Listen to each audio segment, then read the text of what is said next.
Temple basketball is finally underway with a Big 5 season opener. Plus, can the Owls keep their bowl game hopes alive?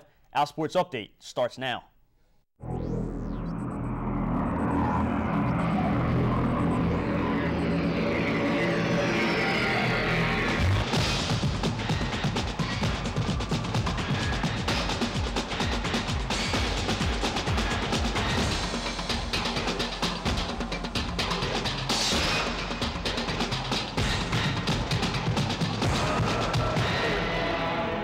Hello and welcome to this edition of Owl Sports Update. Alongside Will Nagrone, I'm Kyle Fisher. The football team entered the home stretch looking to become bowl eligible. But first, the men's basketball team kicked off its season with a Big 5 matchup against Penn at the Palestra. That's right, college basketball season is upon us, and the Owls were looking to start off strong against head coach Fran Dunphy's former team. The Quakers are coached by one of Dunphy's former players, Jerome Allen, and there's nothing like the idea of an apprentice beating the wise old Owl. No better way to open the season than a Big 5 matchup at the Palestra. Big question this year is how will the Owls replace Lavoy Allen? Early on, Michael Eric provides some interior muscle with the putback off the Juan Fernandez miss. More on Eric later. But Penn would keep this one close. A little give and go here. And Miles Cartwright hits the short jumper. Fernandez responds with a nifty move of his own. And it's no surprise that we have a classic brewing at the Palestra, 28-28. Second half, good ball movement by Temple leads to this wide open three for Fernandez, who knocks it down. But Penn has a long-range marksman of their own. Senior Zach Rosen with the three from the corner gives Penn the lead. The Owls would put the ball in Ramon Moore's hands, and he is fouled. Moore knocks down one of two free throws to tie things up at 57, and we're headed to overtime. In overtime, right here, Jefferson gets himself in trouble but finds Michael Eric inside with a nice look. 17 seconds left, up one. Fernandez with the crossover, knocks down the dagger three, puts Temple up 5, but more from Rosen. Hits his 7th three of the game to send the lead to 2. Fernandez and DeLeo would have 4 free throws left. They ice the game. Temple wins an overtime thriller at the Palestra, 73-67. I think for the third year in a row, I think Penn probably played better than we did, and we just scored more points. I thought our defense improved, with the exception of trying to do a better job on Rosen. I think we allowed him even to catch the ball with 10 seconds or so in the shot clock. We didn't overplay him. Even if he was 35, 40 feet from the basket, we needed to overplay him there. The Owls have some large shoes to fill this season after losing star forward Lavoy Allen to graduation. Allen is Temple's all-time leading rebounder, not to mention the linchpin to the team's interior defense. In 2011-12, the Owls are counting on senior Michael Eric to take on a bigger role in Allen's absence. Updates Neil Patel has more. After being eliminated in the second round of the NCAA tournament last year, Temple has high hopes for the upcoming season. With Lavoy Allen gone, Michael Eric is now the new big man on campus, and all eyes are on him. I don't think anybody can fill that void. I think no one player can be as good as Lavoy was defensively. So we're going to have to do it. We're going to do it as a team. And Mike's got to get better. Mike Eric has to get better each and every game. Eric believes that as long as him and his teammates help each other, there's nothing they can't do. I learn from my teammates every day. Every one of them has something that can chip into my game and try and get me better and try and get me a better defender. And we all talk about different things. We talk a lot on the court. We help each other out on the court. Allen was also the team's emotional leader, and that's nothing easy to replace. But fellow big man Anthony Lee seems to think that it's Eric's time to shine. And I think he's going to do a lot of big things. This is really his time to, become a big leader. I think he was under Lavoy's shadow, but now he has the time and his chance to be a real good leader for the big men. Although Eric's defensive skills are promising, Coach Dunphy and Eric also know that he needs to bring his offensive A game. And Mike has to really be solid on both ends of the court. Mike's doing a pretty good job rebounding the ball, but we also need him to score the ball as well. It's one of my weapons now I'm working on over the summer. Mid-range jumper. Hopefully I can shoot better than Juan this year. Behind Michael Eric, the team believes they can all help each other down the road to the 4th A-10 championship in the past 5 years. For Owl Sports Update, I'm Neil Patel. Coming up later, we'll have more hoops as the women also started their season at home against Miami of Ohio. One tip, take Temple minus the points. The women's team wasn't the only ones to host the Red Hawks. The football team came back to Lincoln Financial Field to start a 3-game homestand that will finish off the regular season. The Owls were also trying to pick up one more win to earn bowl eligibility for the 3rd straight season. And we started off early in the first quarter. Quarterback connects with Nick Hartwell for the 29-yard completion. Miami up 7-3. The Owls defense comes up big on this pass that is fumbled, recovered by Kevin Kroboth. We will stay with Kroboth again on the next play as he teams up with Zamel Johnson here for this big stop. Now, how about we get into the offense, who came up big despite not having Bernard Pierce. Quarterback Chris Coyer making his first collegiate start, and he runs in the ball for the TD, putting the Owls up by 10. Coyer again taking the snap, rolling to his left, and he passes to number 88, Evan Rodriguez, who runs it in for another Temple TD. Rodriguez catches for 74 yards on the night. More from Rodriguez here.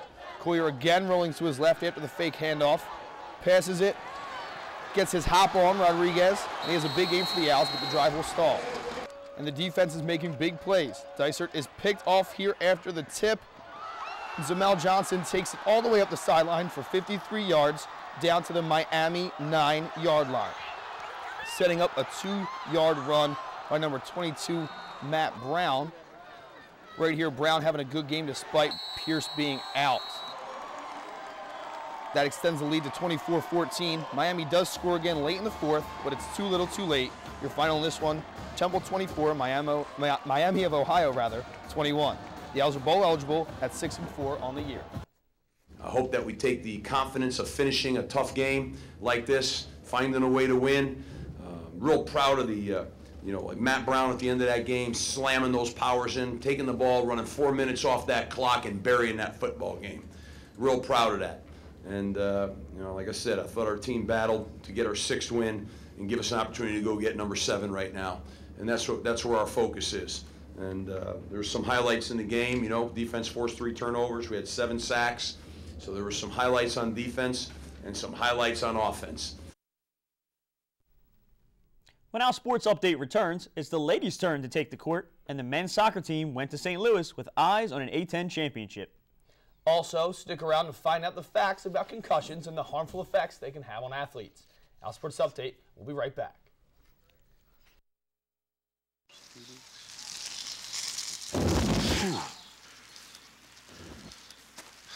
Here we go. What?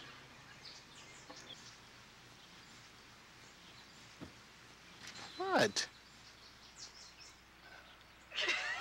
You don't have to be perfect to be a perfect parent, because kids in foster care don't need perfection.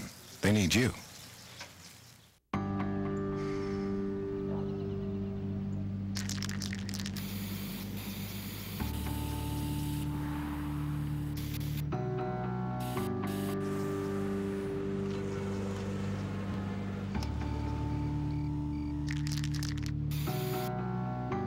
Turning a 20-foot wall into a canvas takes vision. So will getting into college. I've got what it takes. So do you. It was not. It was like...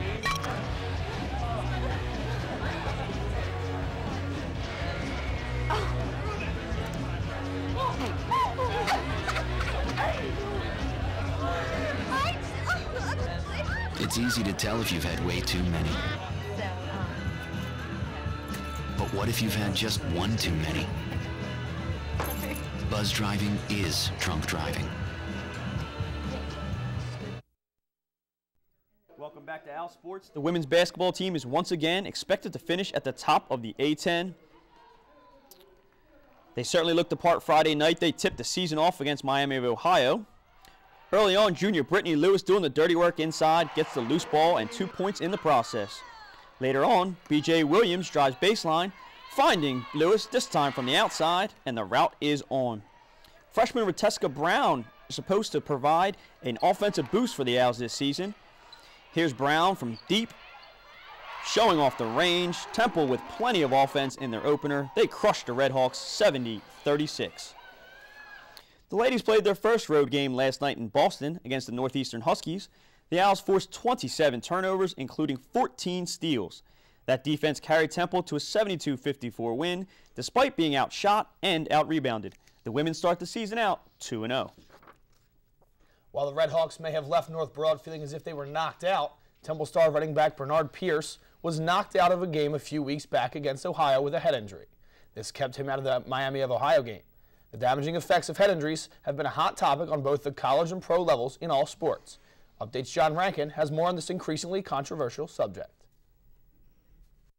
It is an increasing concern among coaches, players, and probably just about every team doctor, as well as Dr. Michael Sachs, kinesiology professor at Temple University. After his talk on sports concussions last Thursday, I decided to sit down with Dr. Sachs and get a further in-depth look at head injuries. Call them TBIs. It's basically head injuries, and the question is how severe they are. Temple saw it a few weeks ago when Temple running back Bernard Pierce was helped off the field. Heard that occurred, that he had sustained a concussion. What exactly is a head injury, you might ask yourself? Dr. Sachs defined a head injury for us as? Well, a mild head injury, or what we would call a concussion, is basically a brain injury. One doesn't have to be knocked out in terms of being unconscious. The logic that they have is that on average, supposedly the NFL says a concussion is a one-game injury. You're out for a game. That may be true. I would think it'd probably be closer to 2 games, but it's still a comparatively short period of time, whereas if you blow out your knee, MCL, ACL, whatever, that can easily be 6 months to a year. The head injury knocked number 30 out for Temple's next game just 1 week later. It's instances like this that beg the question, what is it about American sports culture that needs to change in order to make it acceptable to take the time to recover from a head injury? Individuals, we need to go through an educational process to allow people to realize that when we talk about a brain injury, mild traumatic brain injury, head injuries, concussions, that these are injuries that require a healing period. From Pearson Hall and Temple's kinesiology department, for Owl Sports, I'm John Rankin. The men's soccer team traveled all the way down to St. Louis after earning the 4th seed in the Atlantic 10 tournament. Even though they traveled about 1,000 miles, their opponents, the Explorers from just up North Broad. And the Owls had played LaSalle a week before the tournament and handed them a shutout. Unfortunately, they could not repeat that feat, even though they put up a season-high 25 shots. Another physical one in this game with 6 yellow cards handed out in the final 30 minutes of the game. One of those penalties led to the first goal for the Explorers, and an insurance goal was added in the 86th minute. The Owls fall 2-0. Temple ends the year at 9-10 overall. The Temple men's cross-country team is wrapping up its season with 2 more meets in the coming week. But this season has tested the team in more ways than one, as they also continue to deal with our heart-wrenching tragedy. A fall day in Fairmount Park, Temple's cross-country team prepares for the Mid-Atlantic Regional by working out on the Belmont Plateau. But the team has endured more than a physical challenge this season. They also have dealt with the loss of a friend. At 7:30 p.m. on the night of August 18th, Roswell Friend left the home that he shares with cross-country teammates and went for a run. Only this time, Roswell Friend didn't return. 3 days later, the former Temple athlete was found in the Delaware River after police say he took his own life. Roswell had a history of clinical depression, but his former teammates, such as good friend Lou Parisi, remember him as a source of positive energy.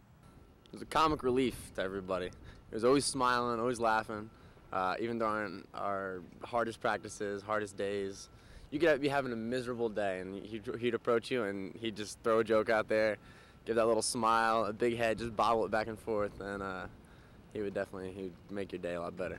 The team honors Roswell's memory by wearing wristbands, inscripted, "Always a Friend." The bands were sold to family and friends for a worthy cause. We decided the best way that we could help his family out was help his family raise money. Obviously, no one wants to bury their child, and the costs were extreme and unexpected for his family, and all the money we raised goes to his family and Out of Darkness, which is it's an organization that actually is founded on the basis of preventing youth suicide. With the bands on their wrists and the memory of their friend in their heart, the team has competed this season with a little extra motivation. He was the reason I run hard at practice, is because of that guy. There's not a day that goes by that I wish he wasn't with me, but he's like my guardian angel. Out of the Darkness sponsors walks all over the country to support the prevention of suicide and carry on the memory of lost loved ones. For more information on Out of the Darkness, visit www.outofthedarkness.org or www.campuswalks.org. Roswell Friend was just 22 years old. We'll be right back.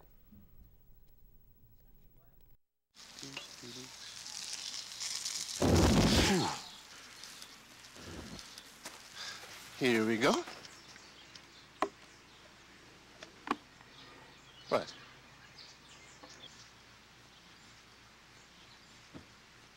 What?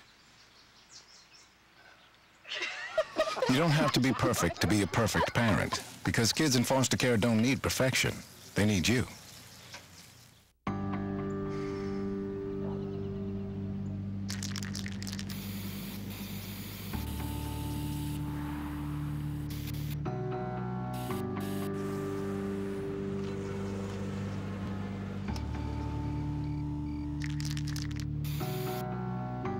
Turning a 20-foot wall into a canvas takes vision. So will getting into college. I've got what it takes. So do you. It was not. It was like...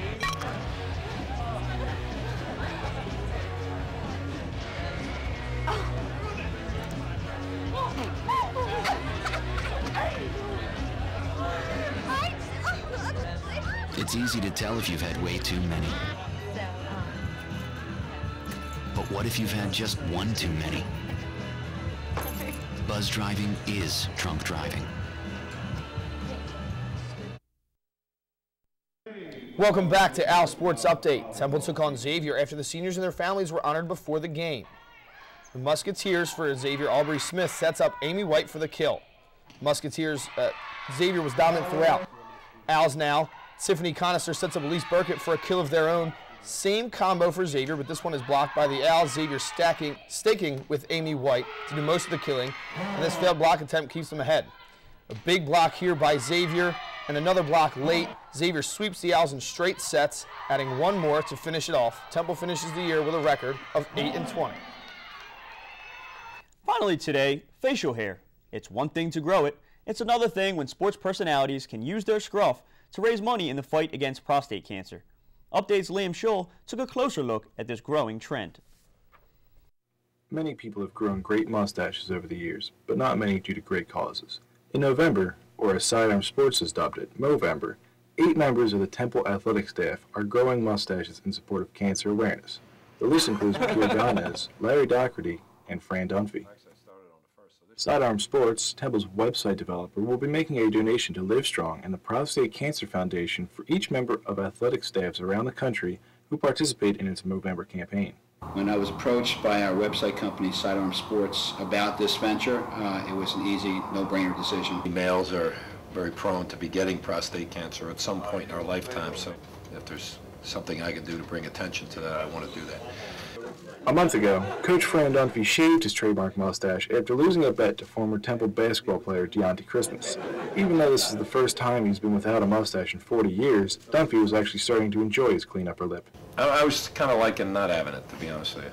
For Larry Doherty, it's been more than 20 years since he's had a mustache. The last time I had any facial hair, I had a mustache and beard, and that was 1987. For Temple volleyball head coach Bakir Ganez, this is the first time he's ever had one. And when it's all said and done, who's going to have the best mustache? Coach Dunphy is going to win this. He's been doing this for over 30 years, I think, so he definitely has the experience factor. Well, I think Bake, our women's volleyball coach, has the best shot going. I don't think Larry Dock will have a great one, though. His will be a little suspect. I think my legacy is going to be for 1 month. For Al Sports Update, I'm Liam Schull. That wraps up this edition of Al Sports Update. For all your Temple sports needs, log on to alsports.com. For Will Nagrone and the rest of the Al Sports crew, I'm Kyle Fisher. Thanks for watching.